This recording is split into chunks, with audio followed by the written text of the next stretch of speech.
Hello students, exercise 1.3ல second sum தான் பார்க்க போகிறோம். இதில் என்னென்ன கொடுத்துருக்காங்க, x ஈக்குவல் டு 3 4 6 8ன்னு கொடுத்துருக்காங்க.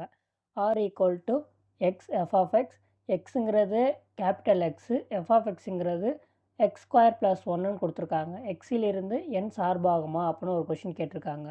நம்ம கொடுத்துருக்கத எஃப் ஆஃப் எக்ஸ்ன்னு எழுதிக்கலாம். F of X equal to X square plus ஒன்று. எக்ஸோட வேல்யூ என்ன, 3 4 6 8 இதானே எக்ஸோட வேல்யூ.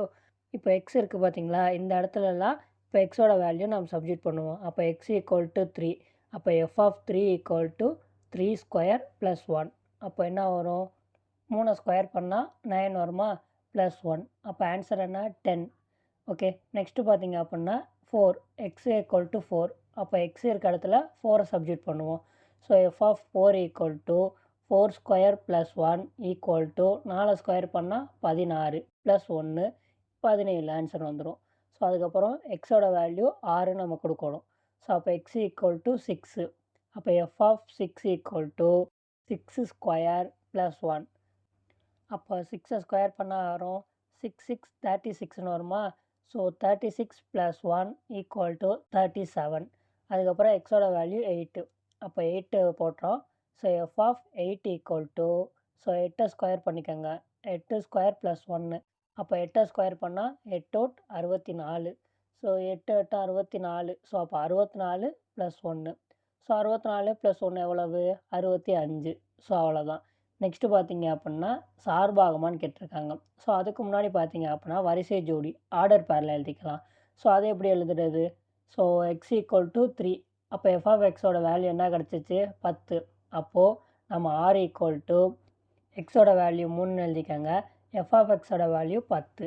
இதே மாதிரி அடுத்தடுத்து. ஸோ அப்போது எக்ஸ் ஈக்குவல் டு 4ல் 17, அதுக்கப்புறம் 6க்கு 37, அதுக்கப்புறம் 8க்கு 65. ஸோ இதுதான் ஆர்டர் பேடு. ஸோ இந்த மாதிரி நம்ம எழுதிக்கலாம். ஸோ லாஸ்ட்டில் 65. ஸோ அவ்வளோதான். இப்போது சார்பாகுமான்னு ஒரு கொஷின் கேட்டிருக்காங்க. இதுக்கு நம்ம என்ன பண்ணுவோம், அம்புக்குறி படம் போடுவோமா. ஸோ அதே மாதிரி தான், இது எக்ஸு, இங்கிட்டு எண்ணு. ஏன்னா எக்ஸ்லேருந்து என்ன தான் சார்பாகுமான்னு கேட்டிருக்காங்க. எக்ஸோட வேல்யூ என்ன, 3 4 6 8. இப்போ என்னோட வேல்யூ என்னென்னா 65 வரையும் கொடுத்துருக்காங்க. ஸோ எல்லாமே நம்ம எழுதிக்கிருக்க முடியாது. அதனால் 1 போட்டு டாட் டாட்டாக போட்டு அடுத்த நம்பர் என்னவோ அதை எழுதிக்கோங்க, 10. அதுக்கப்புறம் டாட் டாட்டாக போட்டு 17. அது மாதிரி டாட் டாட்டாக போட்டு 37. அதுக்கப்புறம் டாட் டாட்டாக போட்டு லாஸ்ட் நம்பர் என்ன, 65. ஸோ நம்ம அது மாதிரி எழுதிக்கலாம். ஸோ இந்த மாதிரி நம்ம எழுதிட்டோம் அப்படின்னா எண் ஓவர். இப்போ நீள்வட்டத்தை போட்டுக்கோங்க. ஸோ 2 பக்கம் நீள்வட்டத்தை போட்டதுக்கப்புறம் இப்போ நம்ம ஆர்டர் பேரில் எழுதுனோம் பார்த்தீங்களா, அந்த நம்பரை கம்பேர் பண்ணணும். அப்போ 3க்கு என்ன வேல்யூ வந்துச்சு, 10, 4க்கு 17, 6க்கு 37, 8க்கு 65. இந்த ஆரோ மார்க்கை போட்டுருங்க. ஸோ அவ்வளோதான். இப்போ நீங்கள் சார்பாகுமா அப்படின்னு ஒரு கொஷின் கேட்டால் சார்பாகுமா, சார்பாகும். ஏன், ஸோ நீங்கள் ரீசன் எழுதுனா தான் எழுதுங்க, சார்பாகும். அது எப்படின்னா, ஸோ எக்ஸில் எல்லா எலமெண்ட்டுக்குமே பார்த்தீங்க அப்படின்னா அம்புக்குறி போயிருக்கு. ஸோ அதனால் சார்பாகும். ஸோ ஏதாச்சும் ஒன்றுக்கு போகல அப்படின்னா அது சார்பாகாது. ஓகே, சார்பாகும். ஏனெனில் எக்ஸில் எல்லா உறுப்பிற்கும் எண்ணில் ஒரு நிழலுரு உள்ளது, அதாவது இமேஜ் இருக்குது. ஸோ அதனால் இது சார்பாகும் நம்ம எழுதிக்கலாம். இதில் ஏதாச்சும் டவுட் இருந்துச்சு அப்படின்னா கீழே மறக்காமல் கேளுங்க. ஸோ இதில் நோட்ஸ் பார்த்தீங்க அப்படின்னா நான் டிஸ்கிரிப்ஷனில் கொடுக்குறேன், அதை யூஸ் பண்ணிக்கோங்க.